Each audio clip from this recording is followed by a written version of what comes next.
Nación de la selva lacandona, hoy decimos basta.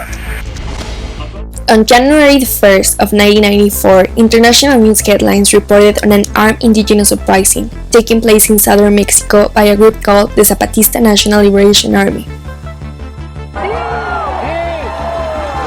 Hasta morir si es preciso. Escuché esa frase.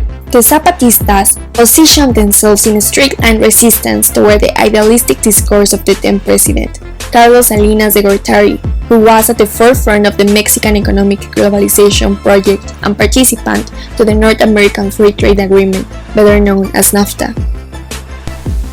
Why? Easy. The movement arose in response to the discrimination and marginalization suffered by the original inhabitants of the Mexican Republic, but particularly those in Chiapas.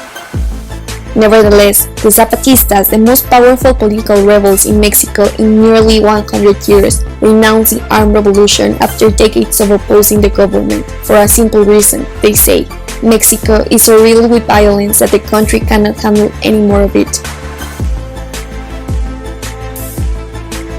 Yet, even with all the taken efforts of indigenous communities and the diverse movements, the Mexican state still lacks the skill for successful intercultural dialogue to take place within the creation of a real climate of equality and equity, in a main approach of the indigenous people in Mexico and so many other minorities that need to be acknowledged and represented in a proper way by the state.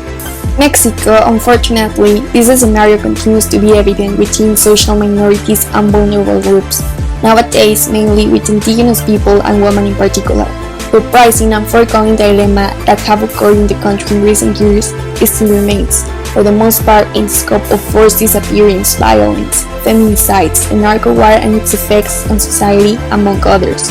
But the real problem that the Mexican government has and continues to systematically ignore these problematics.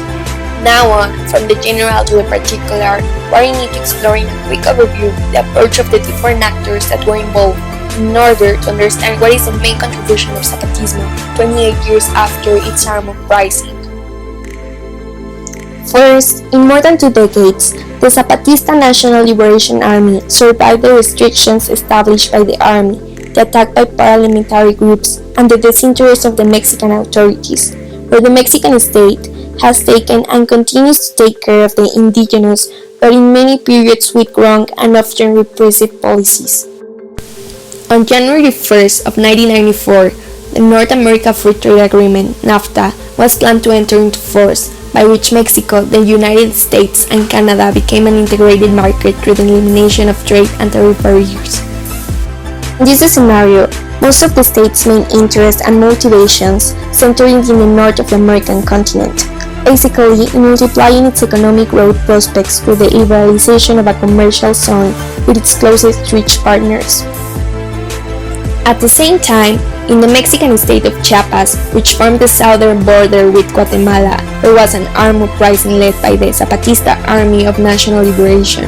On January 1st of 1994, took place the public declaration of war against the Mexican government and the capture of the municipalities of San Cristobal de las Casas, Altamirano, Chanal, Ocosingo, Las Margaritas, Ochuc, and Huixtan took place. But why Chiapas? Chiapas society was characterized by high levels of poverty, marginalization, and majority inequality, and had suffered deterioration in the living condition of the population, massive unemployment, and the reduction of social spending by the state. And what about feminism within indigenous social civility? The indigenous women of the Zapatista Army of National Liberation are of the utmost importance. Several of them were at the forefront on the municipal presidency and quickly became a symbol of the resistance of indigenous women. Zapatismo differed from other guerrilla movements in the inclusion of gender demands within its platform of a struggle through the revolutionary law of women. Also, it's important to add that when the Mexican indigenous movement achieved its greatest influence between 1994 and 2001, indigenous communities became somewhat autonomous and acknowledged.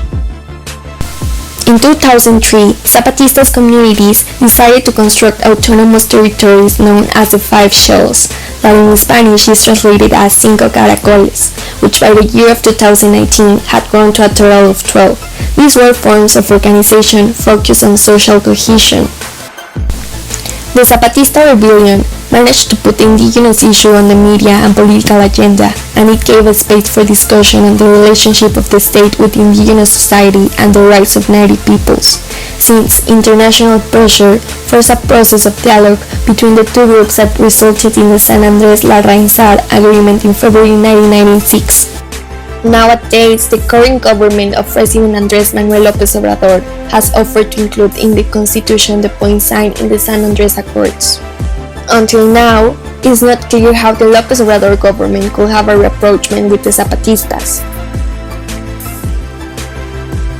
But the question remains, how should a modern state be configured in order to ensure the integration of cultural diversity and creation of a real climate of equality and equity? Finally, as a college student of international relations, and by having an intercultural dialogue with my team and class colleagues, I come to the conclusion that it is essential to include social minorities, such as indigenous communities, to the social majority, since social separation with a vision that it's classified as inclusive when it's not, can generate a greater marginalization and stagnate the process of recognition of equality in the scope of ethnic diversity. Indigenous movements cannot reduce their struggle to local issues, since they are part of the current world economic and socio-political structure. We need to cease to create or recreate the self-esteem of minority status groups by affirming their collective identity. This means building a broad we, made of minorities that encompass a world where many words fit, built without exclusions, and with an active and plural participation.